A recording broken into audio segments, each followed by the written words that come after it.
Kitabu cha Yeremia nabii. Aina ya kitabu ni cha unabii. Unabii gani? Kuna unabii wa aina mbili. Kuna unabii mdogo na unabii mkubwa. Manabii wakubwa wako 5, manabii wadogo wako 12. Manabii wadogo wako 12. Tutasoma kama ilivyoandikwa. Yeremia 29 mstari wa 6. Naomba mmoja asome.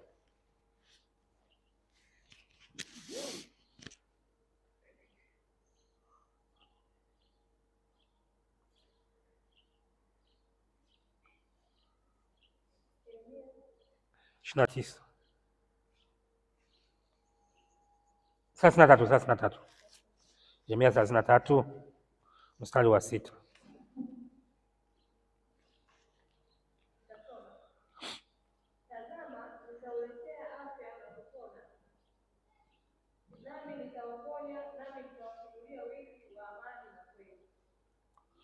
Tazama, nitauletea afya na kupona, nami nitawaponya, nami nitawafunulia wingi wa amani na kweli. Mtakatifu Mwenyezi Mungu wa mbingu na nchi, ninakushukuru kwa neema yako umetujalia, umetuongoza. Ni wewe pekee Bwana ambao uliwajua watu wako tokea zamani, kipindi cha Yeremia walivyokuwa wanahangaika wakiwa uhamishoni na utumwani, lakini pia najua ya kwamba manabii wa uongo walikuwa ni wengi, lakini wewe Mungu ulisimama katikati ya watu wako ukiwaongoza na kuwaelekeza. Nasi leo tupo Bwana, tunahitaji kuponywa na wewe, kulindwa na wewe, kusaidiwa na wewe, kulindwa na wewe, kuongozwa na wewe. Naweka mikononi mwako katika jina la Yesu, sisi watu wa miaka hii. Amina. Yeremia 33:6 nasema, tazama, nitauletea afya na kupona, nami nitawaponya, nami nitawafunulia wingi wa amani na kweli. Ni watu waliokuwa katika mahangaiko, waliokuwa katika shida, lakini Yesu Mungu wetu wa Bwana wetu Yesu Kristo anasema mara ya pili, anaongea neno hilo la kwamba anawafariji watu waliokuwa wamo katika shida. Kwa hiyo Yeremia akiwa ndani katika uwanda ule, bado aliletewa neno la faraja kwamba hata kama mnapata shida, lakini shida hii itakwisha. Zamani ilikuwa ni kwa Waisraeli, lakini sasa ni kwa Watanzania. Sasa ni kwa Waefristi Mbweni. Sasa ni kwa watu wote walioko duniani ambao wanasikia maandiko haya. Isaya 9 mstari wa 6 tunakwenda kuona neno amani ambalo linazungumza mahali pale. Naomba mmoja asome, halafu tutarudia pale kwenye mstari kwenye Yeremia 33:6. Tutoke kidogo. Isaya 9:6. Isaya kwa ajili yetu mtoto amezaliwa, tumepewa mtoto mwanamume, na uwezo wa ufalme utakuwa begani mwake, naye ataitwa jina lake Mshauri wa Ajabu, Mwenye Nguvu, Baba wa milele, Mfalme wa amani. Haya ni mambo ya zamani yaliyokuwa nasema unabii ambao unalenga kipindi hiki cha kwetu. Kipindi hiki tulicho nacho ni kipindi ambacho kilitabiriwa zamani kabla ya Kristo kuzaliwa.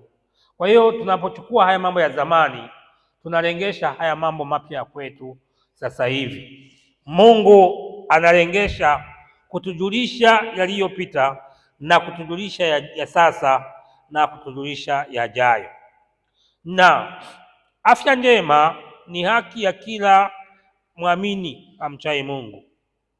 Amani ni haki ya kila mtu amchaye Mungu.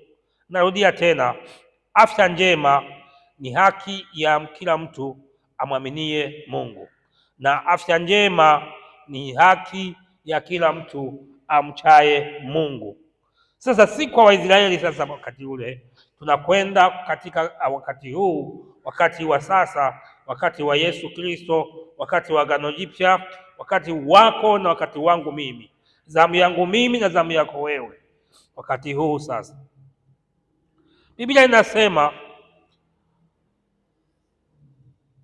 mambo matatu ambayo yamepatikana pale, hasa manne yanapatikana. Jambo la kwanza ni afya njema, kwamba ni ahadi yetu. Afya njema ni ahadi yetu, hata kama ilizungumzwa zamani, lakini afya njema ni ahadi yetu. Yeremia 30:17, kitabu cha nabii Yeremia 30:17.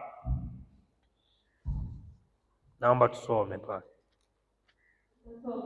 Maana nitakurudishia afya, nami nitakuponya jeraha zako, asema Bwana, kwa sababu wamekuita kwenye kitumwa, wakisema nitaishi,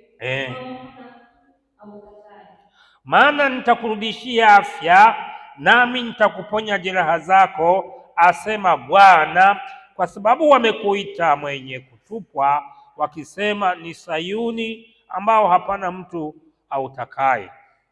Sisi watu wa Mungu ambao tumeachana na dunia hii, wakati mwingi sana nakumbuka wenzangu na marafiki kwenye kazi zangu za biashara, wenzangu walikuwa wakitanua.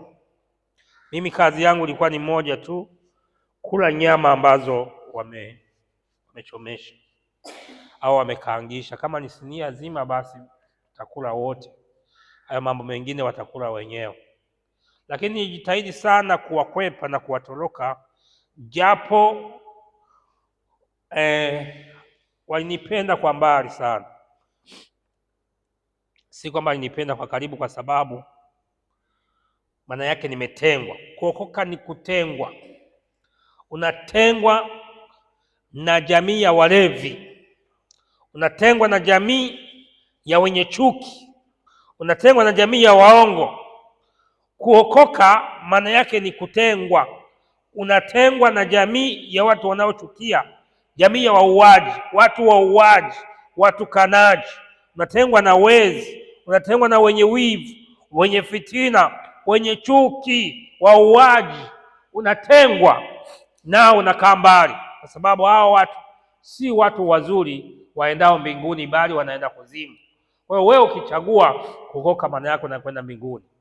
Tunasema Israeli, mambo ya Israeli, kwa sababu Israeli imetengwa, ni watoto wa Yakobo.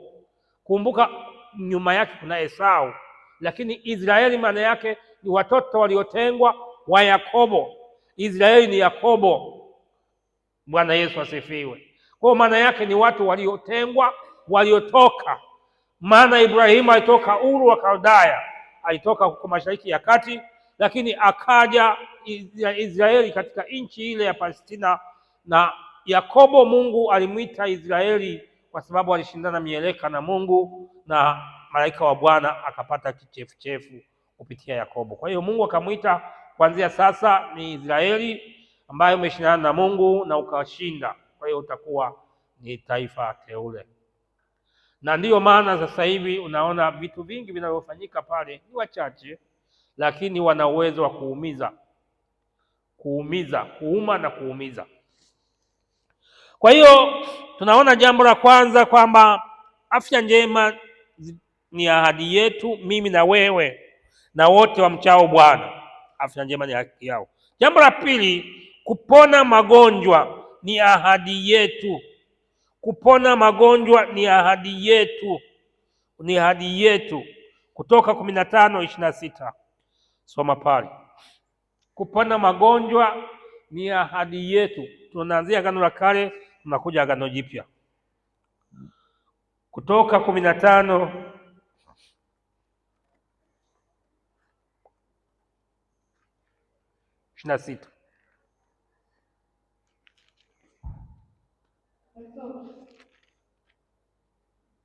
Akawaambia kwamba utaisikiza kwa bidii sauti ya Bwana wako na kuyafanya yaliyoelekea mbele zake, na kutega masikio usikie maagizo yake, na kuzishika amri zake.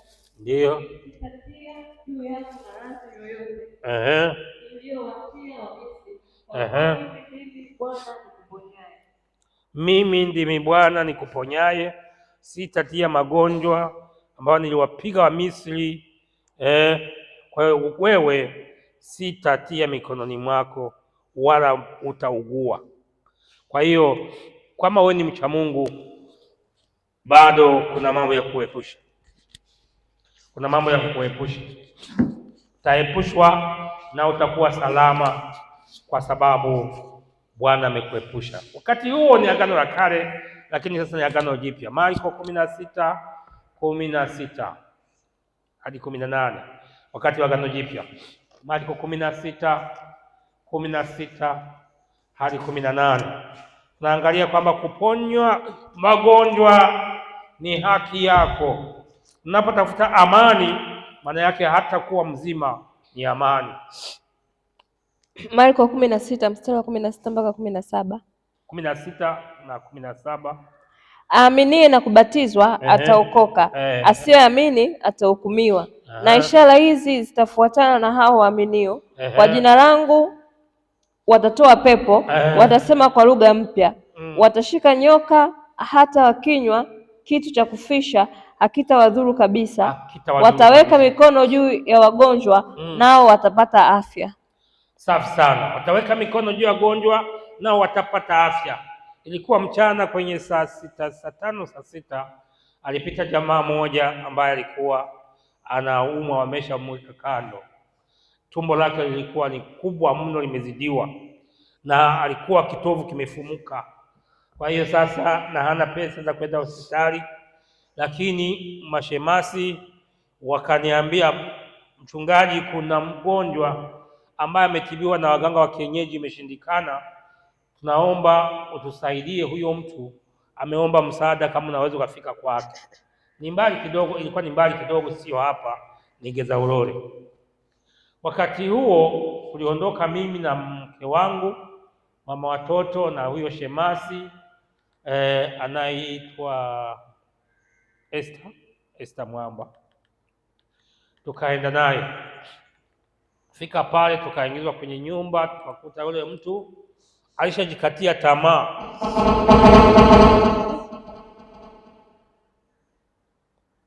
Alishajikatia tamaa na amesubiri kufa. Wazazi wamekata tamaa. Nikamhakikishia, utakuwa mzima tu endapo utamwamini Bwana Yesu.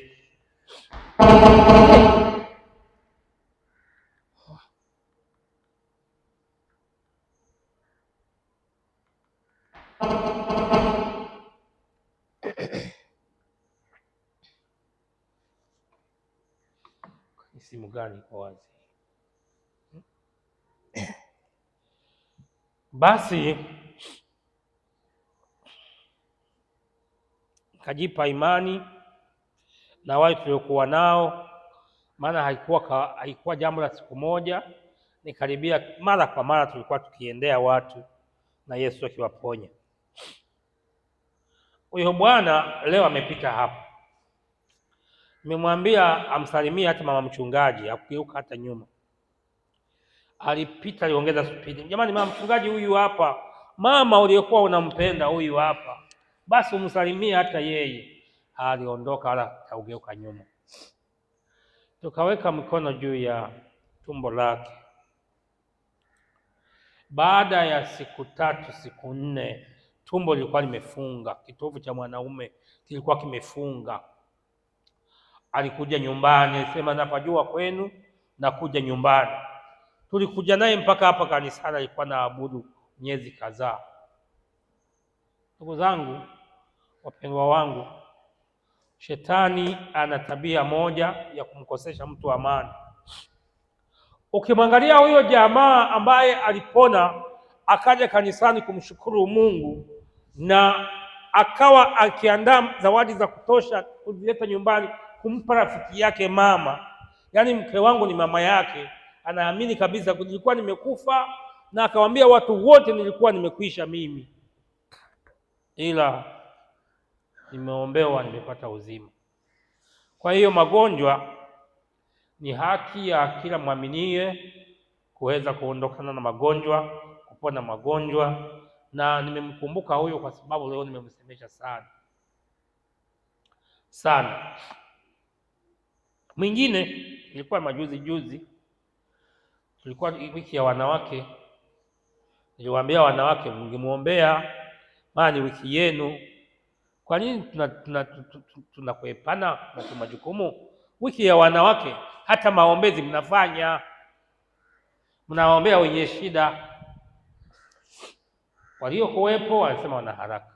Sema sawa. Na mimi nilikuwa na uchungu mkubwa sana. Nilikuwa nimekutana na hitilafu kali ambayo ilinipelekea kwenda polisi na benki siku hiyo. Polisi imekaa muda wa kutosha kule tukiongea na wale askari wa kule, lakini nimetoka polisi nimeenda benki, nimetoka benki nimeenda Vodacom. Alafu nafika hapa na usiku naambiwa kuna mtu hapa amesubiri maombi. Nikasema kwa kuwa Yesu alisema mtaweka mikono juu ya watu watapata afya. Bwana we, Mungu alimfungua, alimponya, aliondoa akiwa mzima. Kwa hiyo kupona magonjwa ni haki yetu tukimwamini Bwana Yesu. Yakobo 2:24. Yakobo mtume sura ya 2 mstari wa 24. Na zaidi ya watu 200 ambao naweza nikazungumza habari zao ambao Yesu amewaponya kwenye mikono ya kwangu mimi mwenyewe kwa namna moja au nyingine. Yakobo ngapi? Yakobo Petro. Yakobo 2:24. Yakobo 2 mstari wa 24. Nitasoma. Maona kwamba mwanadamu Yakobo, hebu soma hiyo mstari wa 24. Mwaona kwamba mwanadamu huhesabiwa kuwa ana haki kwa matendo yake, si kwa imani pekee. Nitarudia tena. Mwaona kwamba mwanadamu huhesabiwa kuwa ana haki kwa matendo yake, si kwa imani peke yake. Vivyo hivyo na Rahabu yule kahaba, naye je, hakuhesabiwa kuwa ana haki kwa matendo hapo alipowakaribisha wajumbe akawatoa nje kwa njia nyingine? Maana kama vile mwili pasipo roho umekufa, vivyo hivyo na imani pasipo matendo imekufa. Pasipo matendo nayo pia imekufa. Kwa hiyo tunaona kwamba kupona ni pamoja na imani. Wale wanawake waliamini kwamba wakiwa na Petro watamwombea yule mama wa Matendo ya Mitume sura ya 9 na mstari wa 36 hadi 46, Dorcas. Waliamini kwa nguo zile alizozishona kwa imani, sio kupona tu yule Dorcas, kufufuka. Bwana asifiwe. Yaani hapa tulivyo, hatuko hapa kwa ajili ya kwamba watu wapone tu. Bali watu wafufuke mioyo yao, wafufuke maisha yao, wafufuke kutoka mautini, wafufuke kutoka kwenye dhambi, waingie kwenye uzima kiroho. Si peke yake tu kwamba tupate amani. Wanasema amani bila matendo, imani bila matendo imekufa. Kwa hiyo tunapotafuta amani ili kwamba mtu aishi kwa amani, maana yake anapokuwa huru, maana yake atende matendo mema. Ninyi ni watu wazima mlioko hapa, na nyinyi mlioko mbele yangu hapo mnaotizama, mnajua wazi kwamba kuna familia akifa mmoja wanasema bora ameondoka. Hawasemi sana kwa sauti kubwa, wila wanasema pembeni. amekufa ambaye siye, angekufa yule mwingine ambaye alikuwa na kasoro, ndiye amebaki. Kwa hiyo wanasema mtu mwema anakufa haraka, mtu mwovu anadumu milele. Sijajua kwa nini wanasema hivyo, na mimi siwezi kutafsiri kwa sababu tafsiri ziko za aina nyingi, ila napenda tu tuseme moja, kwamba hapa nafundisha kweli ya Mungu na amani ya Mungu. Ndivyo ninavyofundisha. Kwanza, afya njema ni haki yetu na kupona ni haki yetu. Tatu,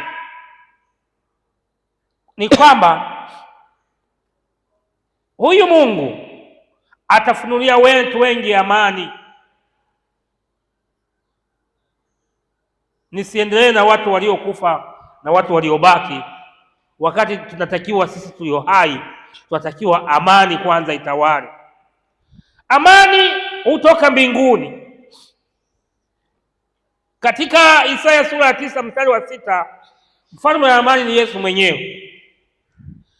Katika Luka sura ya 2 mstari wa 14, atukuzwe Mungu juu mbinguni na duniani iwepo nini? Amani kwa watu ambao wamewapa kibali aliyowalizia, watu ambao wamewakubali. Katika Luka 2 mstari wa 14, wingi kubwa la jeshi la mbinguni waliimba wimbo unaosema atukuzwe Mungu juu mbinguni na duniani iwepo amani kwa watu aliowalisia. Hii tunakumbuka jeshi kubwa kabisa la malaika limekuja kuimba juu ya amani. Kwa hiyo wakati mwingine anapokufa mtu, amani inakosekana. Tutakwenda kuangalia kinachoondoa amani ni kitu gani.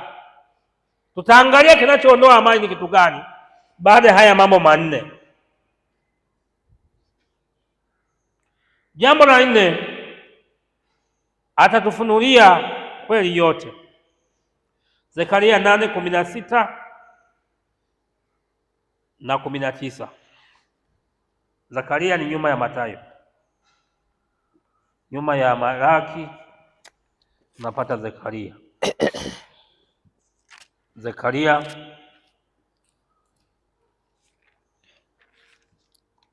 nitasoma Zekaria 8 mstari wa 16. Zekaria 8:16 na 19. Haya ndiyo mtakaoyatenda, kila mtu na aseme kweli na jirani yake. Kila mtu aseme kweli na jirani yake, ndio mtakaoyatenda haya katika maisha yenu. Hukumuni kweli na hukumu ya amani malangoni mwenu. Rudia tena. Hukumuni kweli na hukumu ya amani malangoni mwenu. Kabisa.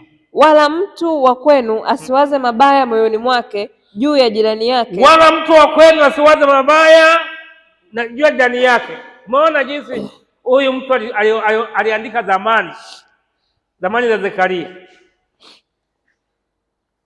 Zekaria 8 mstari wa 16. Niendelee kusoma 19. Umesoma 19? Ngoja nisome 19. Hai. Nitasoma. Bwana wa majeshi asema hivi, saumu ya mwezi wa 4 na saumu ya mwezi wa 5 na saumu ya mwezi wa 7 na saumu ya mwezi wa 10 zitakuwa furaha na shangwe na sikukuu za kuchangamkia kwa nyumba ya Yuda. Basi zipendeni kweli na amani. Vitu viwili, kwamba Bwana wa majeshi asema hivi wakati ule, saumu ya mwezi wa 4 na saumu ya mwezi wa 5 na saumu ya mwezi wa 7 na saumu ya mwezi wa 10 zitakuwa furaha na shangwe na sikukuu za kuchangamkia kwa nyumba ya Yuda. Basi zipendeni kweli na amani. Anawatajia sikukuu kama 4. Anasema zitakuwa safi sana, lakini hapa anaweka mambo mawili katika vitu vyote ambavyo mtakavyovifanya. Kweli na amani viwe ndio mshipi. Katika waraka wa Paulo kwa Waefeso aliwaambia katika silaha, kweli ni silaha na kweli ndio Yesu Kristo. Kumbuka, kweli ndio silaha na kweli ni Yesu Kristo mwenyewe. Yohana 15:1. Kweli ndo Yesu mwenyewe. Ngoja usikie mwenyewe, kwa sababu watu wengi ni wasomaji wa Biblia na wanavyo kwenye simu zao. Naomba msome na ninyi pia Yohana 15, muangalie Yesu ni nani. Yohana 15:1. Yohana 15 mstari wa kwanza. Na Yohana 17:3. Mimi ndimi mzabibu wa kweli, na Baba yangu ndiye mkulima. Kila tawi ndani yangu lisilozaa huliondoa, na kila tawi lizaalo hulisafisha. Ni moja tu. Mstari wa kwanza tu.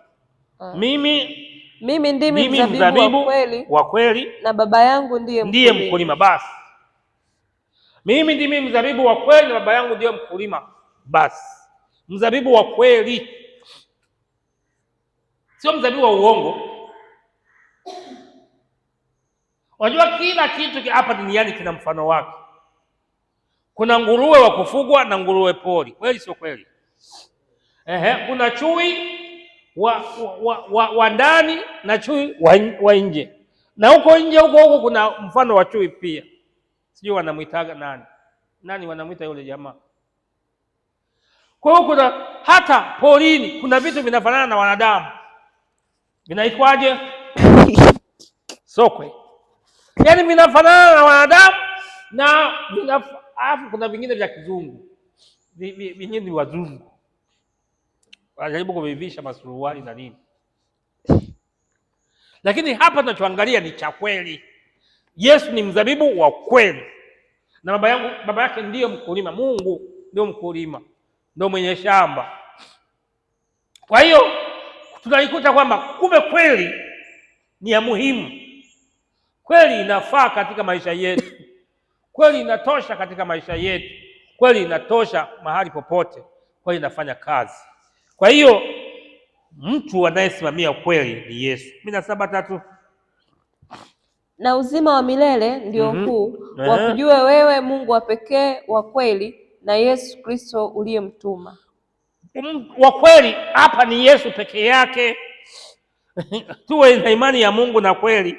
Hivi vitu vya kwetu tunashindwa kuwa wa kweli kwa mambo madogo madogo. Kwani tuwe wa kweli tu? Kwani ukiwa mkweli na kuwaje? Mtu mmoja tulikuwa tunaongea jana usiku, nikamwambia kuna kesi tulienda kuamua ya kwake wakati wazazi wake wako hai. Nikamwambia unakumbuka, kwa mara ya kwanza toka niishi duniani ndo watu waliinuka kama 3 hivi, wakakunja ngumi wataka kunipiga. Tena yapata miaka 3-4 iliyopita, wakakunja ngumi wakataka kunipiga. Ikaibuka nani hapo tu kwenye kesi, ujue kwenye kesi ya ndoa. Lakini ikaibuka kundi lingine na lenyewe likakunja shati, ikasema tunataka atakayemgusa tuone. Na mimi nilikuwa nimezungumza kweli. Bwana Yesu asifiwe. Mimi niliongea ukweli, na wote walitegemea nikisimama kuongea nitaongea ukweli. Basi nikasimama kwa kesi hii, ukweli ni huu ni uongo. Basi wale ambao hawakuridhika wakasimama 3, wakakunja ngumi na baba yao, wakakunja ngumi. Sasa nataka wapiga. Nikamwambia hapa mmechemka, mimi nimeshazungumza. Hiyo ndio kweli kweli ni Yesu mwenyewe. Sasa tulikuwa tunakumbushana wale watu, kwa sababu walikaidi, ndoa ilivunjika. Tena faini ilikuwa 100,000 tu, na 100,000 ilikuwa nayo. Niambia lipeni tu, ninyi si mmempiga mtu? Ndiyo, sasa faini hamkwenda polisi, mlimpeleka polisi huyo mtu mwingine. Sasa lipeni tu hiyo 100,000, afu hiyo kesi iishe. Haya mambo mengine yote ya ndoa yote yaishe. Yote hiyo 100,000 hawakulipa. Walikuja kuilipa baada ya miezi 6. Wananiambia sasa ile 100,000 nasikia ulikuwepo kwenye hiyo kesi. Nasema ndio nilikuwepo. Kwa hiyo tunailipa, mnailipa hii afu iweje? Wakailipa afu mimi nikakata mdomo. Nataka niwaambieni ukweli jamani, Yesu mwenyewe alikufa kwa sababu ya kweli. Kweli inafufua, kweli inaongea, kweli ikipita kwenye moto haiungui, kweli ni kweli, kweli inakumbukwa. Watu wanakumbuka kweli zangu nilizozungumza, watu wanakumbuka kweli za Yesu, tunakumbuka kweli za Yesu. Yesu ni mzabibu wa kweli, sio mzabibu wa uongo, wa kweli. Kama wakina Elisha bado mnaogopa, basi sisi hatuogopi. Juzi nilikuwa natafuta mtu hapo, tena ilikuwa Jumapili. Jamani, kati yenu aliyookoka kwa miaka 16 ni nani? Sikumpata huko kanisani. Labda leo nina wageni labda wawili. Eti wale wako na miaka mingapi? Wewe ni mwaka jana tu. Hapo na miaka mingapi? 20 ngapi? 22. Wewe umeokoka na miaka 22. Mimi nimeokoka nikiwa na 16. 22 ndo nilioa.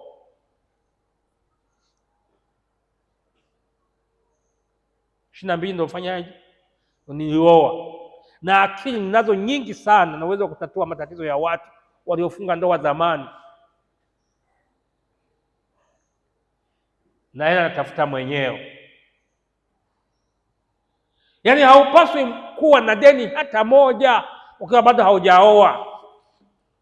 Watakiwa kuwa mkweli na muwazi, ili kwamba watu watafute kwako ushauri. Uwe mtu mkweli na uwe mtu mzima. Twende 3:33 Yohana 3:33.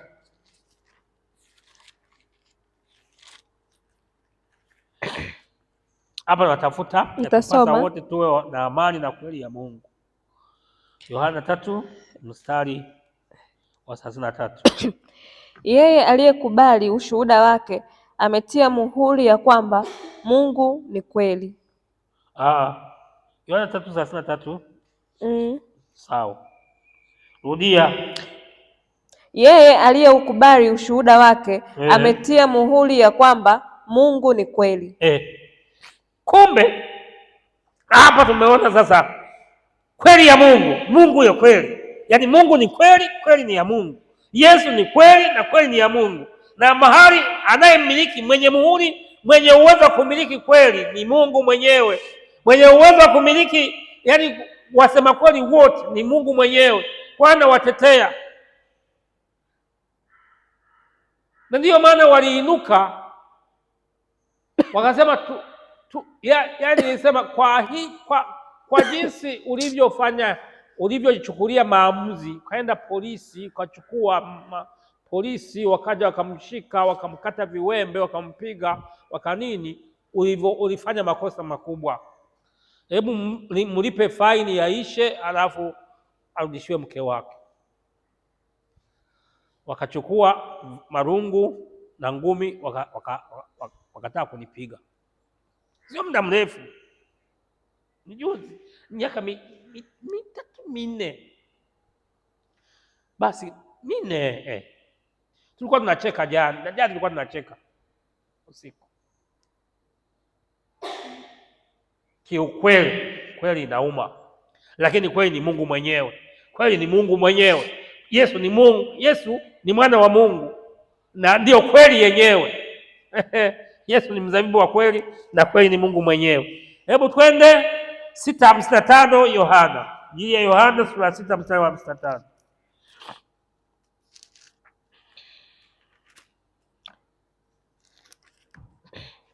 Nitasoma. Kwa maana mwili wangu ni chakula cha kweli na damu yangu ni kinywaji cha kweli. Kwa maana mwili wangu ni chakula cha kweli, sio chakula cha uongo. Na damu yangu ni nini? Ni kinywaji cha kweli. Yaani kweli kweli kweli kweli kweli kweli kweli. Kweli kweli kweli kweli kweli kweli kweli kweli. Wakati anapambana na Wayahudi, wakati anapambana na Mafarisayo, aliwaambia nyinyi hamna kweli ndani yenu na kweli haimo. Maana yake nguvu ya Mungu haimo. Nyinyi ni wa baba yenu Ibilisi. Katika Yohana sura ya 8 mstari wa 44, ukianzia 42, utashangaa Yesu anawaambia wale jamaa walikuwa wanampinga, anawaambia habari kwamba baba yenu ni Ibilisi, ni Shetani, ni joka wa zamani. Kwa hiyo kweli ni ngumu. Hapa tunapotaka kuzungumza ukweli, ukitafuta wa kweli kwenye kanisa hili, kwenye kanisa hilo, kwenye kanisa la Tanzania, kwenye kanisa la ulimwengu wa kweli, tunaomba Mungu waongezeke. Mungu ongeza watu wa kweli katika ulimwengu huu, ongeza wa kweli waongezeke, watakaotendea kweli. Kama ni mkweli, dhamiri yako itakuwa inakushtaki. Dhamiri yako itakuwa inakushtaki unapotaka kupindisha jambo. Dhamiri inakukatalia, nakwambia sio hivyo, hatuendi mwendo huo. Tumesema ili amani itawale na kweli na pamoja, ni lazima uonyeshe matendo yako mazuri. Twende sasa tuangalie maana ya amani.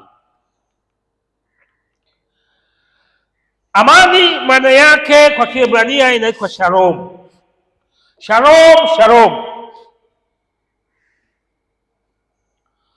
Kwa Wakristo tunasema shalom.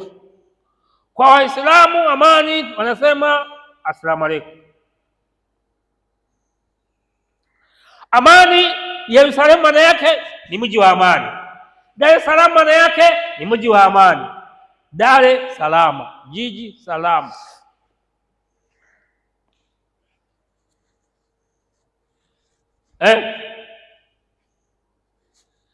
Kwa hiyo tunapoangalia amani maana yake tumesema ni shalom kabisa. Maana yake hakuna vita wala mgogoro wowote ndani yangu na ndani yako. Maana yake ni amani. Amani ndio maana yake ni shalom. Na ndio maana tukipita shalom shalom ndio maana yake amani. Maana yake sio kama shalom ni dini fulani.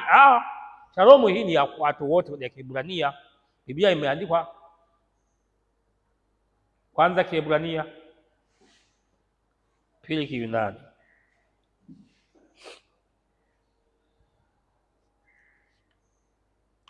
Maana nyingine ya shalomu ni upatanifu.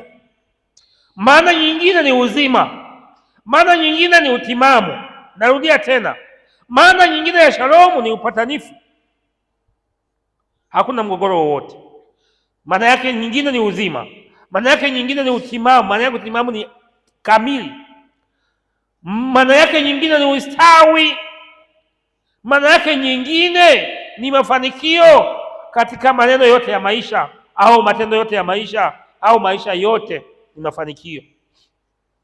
Siku moja mwaka 98 nilikuwa naongea na mtu nikasema mimi sina maadui. Na kweli wewe ukiwa kijana huwezi kuwa na maadui, na kama hauna cheo huwezi kuwa na maadui. Hauna cheo chochote hapa duniani, unachomiliki haumiliki hata watu watatu wanne, haumiliki hata mke. Sasa utakuwa na adui gani? Labda wewe uko kwenye kampuni fulani, unaweza ukawa na adui kwa sababu wapo utakao wahukumu. Zamani nilipokuwa naongoza watu 14, watu 13, mimi wa 14 pale Kigoma mjini, tena wengi wanaonizidi umri, hapo kabisa nilikutana na upinzani wa hali ya juu. Ila kwa sababu nilikuwa mlokole, aisee, kweli nilisaidia pindua.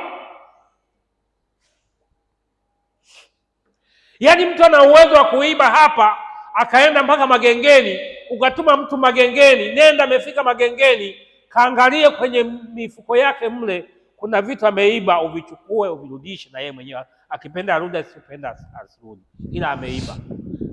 Ukienda Benja unakuta kweli ameiba. Hivi vitu vingine tunasema ni wafuasi wa Kristo, lakini kweli tuitafute itusaidie. Tunapokuwa waaminifu, maana yake na Mungu atatusaidia na atatusaidia mambo mengi tunapokuwa waaminifu. Na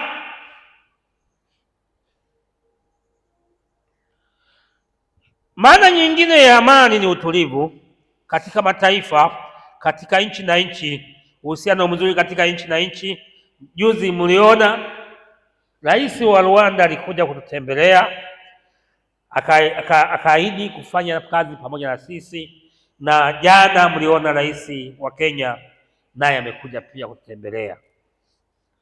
Kwa hiyo utaona uhusiano mzuri, maana ni amani, ni amani. Hapa ningekuuliza, watu walikupigia simu walikuwa wanatafuta amani na wewe au walikuwa wanatafuta chuki na wewe? Bwana asifiwe. Jamani, nasema wengine wanatafuta chuki, hawatafuti amani. Amani, tafuteni kwa bidii kuwa na nini? Na amani na watu. Na amani na watu wote, na huo utakatifu ambao hapana mtu atakayemwona Mungu asipokuwa nao.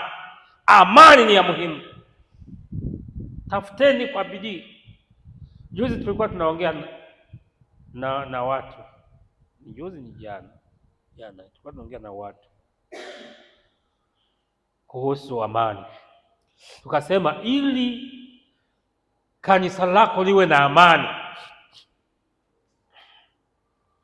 ili kanisa lako liwe na amani unalolichunga wewe, sio kila kitu utawashirikisha watu wengine. Kwa Kiha wanasema ni sesa kuyoze. Ninyi si hamjui sesa kuyoze maana yake nini? Mwaka tutakusaidia kuzoa, lakini Waswahili walisema maji yakisha mwagika hayawezi kufanyaje? Kuzoleka. Au simwage mchele kwenye nini? Kwenye kuku wengi. Yaani kuna mambo mengine hawapaswi watu wengine kuyajua, maana wakiyajua ni tatizo kwao. Vifua, utaona vifua ni vikubwa lakini hawana uwezo wa kuhifadhi mambo, lakini kifua hicho kikubwa. Kwa hiyo kuwa na kifua kikubwa, ndio mtu mwingine aliambiwa kwamba jamaa alisimama akasema, mimi si mnaniona kichwa kikubwa, nasoma Biblia. Alikuwa anasoma Biblia huyo jamaa. Sasa mkuu wake wa chuo pale anaposoma Biblia, na alikuwa na kichwa kadogo kama mkono wa kwangu mimi Buda. Alikuwa na kichwa kadogo, alafu ndio mkuu wa chuo pale. Sasa yule mwanafunzi akasimama akasema, mimi si mnaona na kichwa changu ni kikubwa na akili zinalingana hivi hivi. Sasa unajua wanafunzi wanavyosema. Mwalimu wa chuo alisimama pale akasema, hata wenye vichwa vidogo wana akili. Akaanza kulipangua hapo. Sisi tukabaki tunasema singejinyamazia tu, si mambo ya wanafunzi hawa. Mwanafunzi ni mwanafunzi tu wakati wowote, mahali popote, saa yoyote. Mwanafunzi ni mwanafunzi tu, na anajua hayo, maana amefundisha shule za serikali, amejifundisha, anajua tu huyo mtu. Kwa hiyo kama mtu amesema eti ukubwa wa pua ndio kama siku, amna. Mtu anaweza kawa na kichwa kikubwa asiwe na akili nyingi. Kwa hiyo kwenye amani, mwandishi wa Ibrania alikazana. Hebu soma tusikie mwandishi wa Ibrania alisema nini. Alikazana sana. Anasema tafuteni kwa bidii. Yaani bidii sijui makajasho itoke. Soma.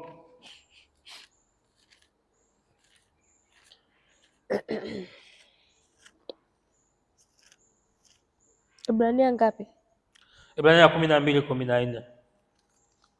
Soma haraka haraka, nataka niende Agano la Kale, naona muda wangu unakwenda. Nitasoma. Tafuteni kwa bidii kuwa na amani na watu wote, na huo utakatifu ambao hapana mtu atakayemwona Bwana asipokuwa nao. Amani na utakatifu vinakwenda pamoja, lakini hapa kwenye somo letu nasema amani na kweli. Kwa hiyo kweli nayo ni utakatifu. Ujue mkanda wa kweli maana yake ni vita, yaani katika vitu silaha zinazofaulu sana katika ulimwengu huu, kweli nayo inaongoza. Kweli inafanyaje? Inaongoza. Sasa tunataka tuangalie mahali ambapo amani ilivurugika kwa mara ya kwanza. Kwa mara ya kwanza kuvurugika kwa amani kulitokea katika bustani ya Edeni.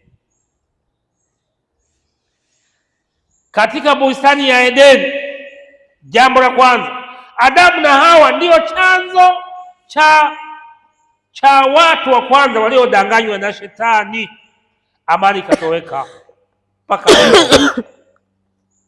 vita ikaingia, dhambi ikaingia. dhambi ikaingia, vita ikaingia. Nisimame kwanza hapo. Adamu na Hawa walipokula matunda, vita iliingia. Mwanzo sura ya 3 mstari wa kwanza kwende hadi wa 8, tunaweza kwenda hadi 15, lakini kwende kwanza hadi wa 8. Vita ikaingia na haikuanzia kwingine, maana hapakuwa na watu wengine. Vita ilianza kati ya ndugu na ndugu. Dhambi iliingia kwa sababu Mungu anasema dhambi inakuotea. Kaini, usipoangalia vizuri dhambi inakuotea. Kwa hiyo kinachoondoa amani kilianzia kwenye bustani ya Edeni. Kwa hiyo Yesu amekuja kuondoa.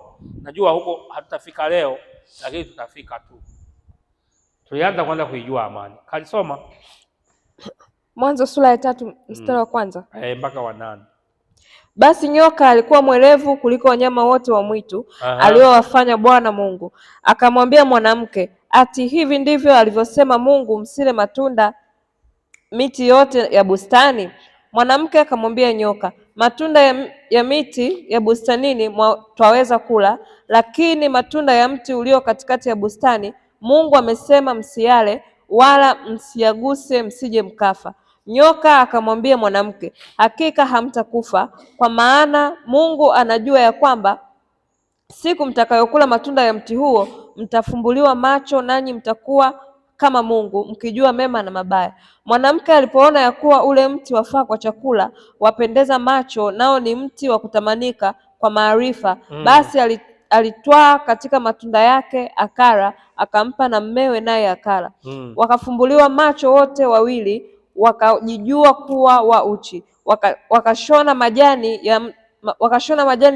ya mtini wakajifanyia nguo. Kisha wakasikia sauti ya Bwana Mungu akitembea bustanini wakati wa jua kupunga. Adamu na mkewe wakajificha kati ya miti ya bustani, Bwana Mungu asiwaone. Na chanzo cha kuondoka kwa amani ni wanaume na mwanamke kutoka katika eneo waliopewa na Mungu, wakaenda wakajificha. Mungu alikuwa ni rafiki yao, rafiki yetu, alikuwa anawatembelea kila siku, alikuwa anawatafuta kila siku, wao wanapishana na wanyama tu, kila wanapopita wanapishana na wanyama. Kwa hiyo amani kutoweka ni pale walipojikuta wako uchi, ni pale walipokubali kudanganywa. Amani inaweza kutoweka pale utakapokubali kudanganywa. Madanganyo ya dunia hii yanaweza yakaondoa amani katika maisha yako. Katika maisha yako ukikubali kudanganywa na Ibilisi, basi amani itatoweka. Amani ilitoweka pale ambapo katika sura ya 4, amani ilitoweka pale ambapo Kaini na Habili walipoenda kumtolea Mungu. Huo ndio mwanzo wa ukosefu wa amani, mwanzo wa ukosefu wa amani duniani. Watu wakaanza kuuana, madege ya kivita yameanza kutengenezwa, vifaru vimeanza kutengenezwa, nyuklia zimeanza kutengenezwa, bunduki zimeanza kutengenezwa, bastola zimeanza kutengenezwa, mikuki na kila kitu vimetengenezwa, mishale na kila kitu vimetengenezwa. Hivi vitu vyote ni kwa sababu amani haipo. Amani haipo. Aliyekuja kuleta amani nimeshamzungumza. Ni nani? Yesu. Nimesema atukuzwe Mungu juu mbinguni na duniani iwepo amani. Yesu huyo, wakati Yesu anazaliwa, Luka 2:14 na Mathayo na Isaya 9:6, mtoto atazaliwa, uweza na ufalme utakuwa mabegani mwake, ni mfalme wa amani, katika Isaya sura 9 mstari wa 6. Ndugu zangu wapendwa wangu, bado ninawakumbusha kwamba mjue ya kwamba amani, kwa jinsi ambavyo watu wanapenda sifa, kwa jinsi ambavyo watu wanapenda mafanikio, kwa jinsi ambavyo watu wanapenda kuinuka, kwa jinsi ambavyo wanapenda, tunakumbuka watu wawili wa kwanza, watoto wawili wa kwanza wa Adamu na Eva, athari kubwa walizozipata Edeni ndizo hizo zilizowapata watoto wao. Maana waliambiwa kwamba mmefanya dhambi, kufa utakufa, Adamu utakufa, mwanamke utakufa, mwanamke utazaa kwa shida. Leo sitazungumza sana, ila siku nyingine tutazungumza sana haya, kwa sababu itakuwa ndio chanzo. cha ukosefu wa amani. Kwa hiyo mahangaiko yote tunayoyaona mpaka leo, amani kutoweka, maana yake ni chuki ilianzia kule kule Edeni. Lakini Yesu amekuja kuondoa chuki. Yesu anaondoa chuki. Yesu anaharibu chuki, kila chuki iliyopo mahali popote, ndugu na ndugu. Kumbuka Kaini na Habili walikuwa ndugu. Kaini mkubwa, Habili mdogo, Habili mdogo. Lakini hawana watoto wengine. Dunia nzima haina watu, ina wanyama. Watu ni 4 tu, lakini wameanza chuki, wameanza kuuana, wameanza kutengana. Na maana kwamba usione ajabu ndugu na ndugu wakiviziana. Niona siku moja ndugu na ndugu ilikuwa ni harusi. Ndugu na ndugu walikuwa hata gari moja wapande. Mmoja akitangulia kupanda, kiona mwenzake yumo mule, anaondoka, anakimbia. Na mimi kwenye harusi hiyo, mimi ndio nilikuwa mkuu, nilikuwa nimepewa heshima ya kuwa baba. Lakini nikaambiwa siri hiyo. Kwa hiyo chuki iliyoanzia Edeni, Yesu alikuja kuiondoa isiendelee kuwepo katika maisha yetu. Chuki iliyoanzishwa na Kaini na Shetani, chuki iliyoanzishwa na Ibilisi, chuki iliyoanzishwa na pepo mbaya isiendelee katika maisha yetu. Tunapokosekana amani kama haipo, hauwezi kufanya biashara, hauwezi kuishi, hauwezi kufanya chochote, hauwezi kusoma wala hauwezi kusomesha, hauwezi kulima wala kuvuna, hauwezi kula wala kunywa, hauwezi kulala wala kuamka, kwa sababu amani haipo. Kwa hiyo tunahitaji amani ya Mungu kila siku kwa mtu yeyote. Tunahitaji kila mtu na amani ya Mungu. Amani ya Mungu yaamue kupitia Yesu Kristo. Yesu ndiye amani ya kutosha, na mimi na wewe tumkubali Yesu, tumwamini Yesu. Yesu anatusaidia maisha yetu yote, anatupigania maisha yetu yote. Tumkubali yeye, ndio mfalme wa amani. Ukiona moyo wako hauna amani, basi ujue Mungu yuko mbali na wewe. Tafuta Mungu kwanza, arudishe amani, na amani itakusaidia. Mungu akubariki na kukuinua. Tafuta amani sana. Kama unahitaji amani, hebu sema maneno haya: Bwana, nakushukuru kwa sababu ni mwema. Wewe unisaidie nipate amani ya kutosha katika maisha yangu. Na kuhitaji Yesu, uniongoze, uniwezeshe, unipe amani ya kudumu, amani ambayo inatokana na kweli ya Kristo, amani inayotoka mbinguni, mfalme wa amani ambaye ni Yesu atakayetusaidia. Baba Mungu wa mbingu na nchi, mbariki mtu huyu, mbariki watu wote. Kila mmoja anahitaji amani. Mimi nahitaji amani, watu wote wanahitaji amani, dunia inahitaji amani, Tanzania inahitaji amani, kila mahali inahitaji amani. Wakati wowote ndoa zinahitaji amani, watu wote, makanisa yanahitaji amani, Tanzania inahitaji amani, Afrika Mashariki inahitaji amani, Afrika yote inahitaji amani, dunia nzima inahitaji amani, Mashariki ya Kati inahitaji amani, Irani inahitaji amani, Marekani amani, Urusi pamoja na nchi zingine zote zinazozunguka dunia, zote zinahitaji amani. Mahali popote penye mgogoro, nahitaji amani yako itawale. Baba Mungu asante, Yesu asante. Tupe amani ya kudumu katika jina la Baba na Mwana na Roho Mtakatifu. Amen. Mungu awabariki. Tutakutana kipindi kijacho.